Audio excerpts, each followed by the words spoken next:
Over in the space of DC Comics, the publisher's often delayed Justice Society of America comic book series is finally back over on store shelves. In the latest chapter, issue number 5, readers are going to be able to get the chance to see the society go up against the time-traveling Degaton, whose ultimate goal is to erase the society before they even exist. My name is Araco Braddock, and today, let's go ahead and head into the pages of Justice Society of America, issue 5. But before we get deeper into the video, I want to encourage you to consider subscribing to the channel and hitting our like button over on the video. Huntress's journey through time comes to a head as the person chasing her through the timeline has finally caught up to her. Is this the end of the line for Helena Wayne? Justice Society of America issue 5 is written by Geoff Johns, featuring art from Mikel Janin and Jerry Ordway, colors from Jordie Bellaire and John Kalisz, and letters from Rob Leigh. The cover for the issue is coming in directly from Mikel Janin. Here's a look over at Mikel Janin's epic cover on JSA issue 5, showcasing so many of the different heroes over across the line here. Want to extend a big thank you to Adventures in Poor Taste and show off some of Janin's very complicated and really astute line over in the series here. First of all, this kind of opening sequence here showcasing Helena meeting back up with her father Bruce is a really touching and endearing way to kind of kick off the narrative over in the story. I really like this second page showcasing some of the emotion over from Bruce and Helena. I think the expression that Janin is able to capture from Helena on this page is just a little bit magical over in terms of the series.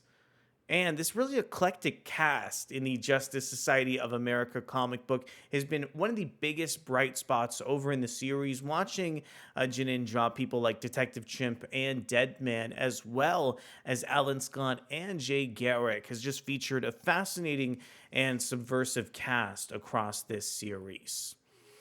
Also, getting some of the detail and foreboding poses over from Degaton like we have over in this chapter, I think showcases why he's been such a fantastic villain over in the story. Per usual, one of my favorite moments of artwork across this title was when Geoff Johns went ahead and split the art over to Jerry Ordway. Ordway's really dark rendition of some of Degaton's abilities and reality is just absolutely horrifying, and managed to capture some of the best frights over in DC this side of Night Terrors. The art across this series is just absolutely wonderful here. There's an epic page featuring several different Degaton characters that we don't have a preview page for, but just features a very interesting and kind of complex way that all these Degaton characters are arranged throughout the page to elicit a really kind of big horror response over from the reader. One other aspect about this series that has been just absolutely phenomenal is the way that some of Geoff Johns' most recent comic books have all tied into each other recently. Over in the pages of Flashpoint Beyond, there are several plot threads that you can kind of weave, even extending back over to Flashpoint and some other comics over at DC. So I love the cohesion that we're getting due to the fact that the Justice Society of America has been fighting Degaton for such a long time. It felt like in certain instances that this kind of rivalry may have ended a little bit too soon here. That being said, I'm glad that JSA is headed into kind of a different context, and I think the final page here was really refreshing given just how violent this series has been across several pages over in the series.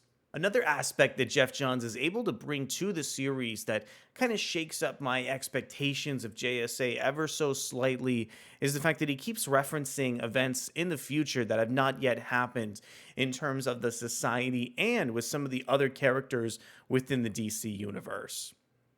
While I love being able to get the chance to see really sprawling and complex narrative within the context of DC, I think shifting the focus and bringing more elements of the new Golden Age comics should really shake up the foundation of this JSA series and prove to be a really interesting and cohesive vision of this line in the near future as well here.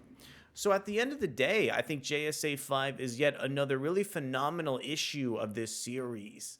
I think all of the time traveling hijinks have really created kind of a special identity for this era of the JSA. I think the subversive way that Geoff Johns has really kind of featured Helena in the leading role as a character has been a great way to be reintroduced over to the series. The really complex cast have some great moments with Degaton throughout the story, and the pages with Jerry Ordway are some of the most nightmarish this side of the DC universe. I want to know from you, are you still enjoying this new Justice Society of America title? Are you able to keep up with the narrative due to the really weird and irreverent shipping schedule for the series? Let me know down in the comments below. Thank you so much for coming to check out our review of Justice Society of America issue 5, and we'll be back to cover everything DC, the New Golden Age, and the Justice Society of America in the near future. Thanks so much, and I'll see you soon. Bye.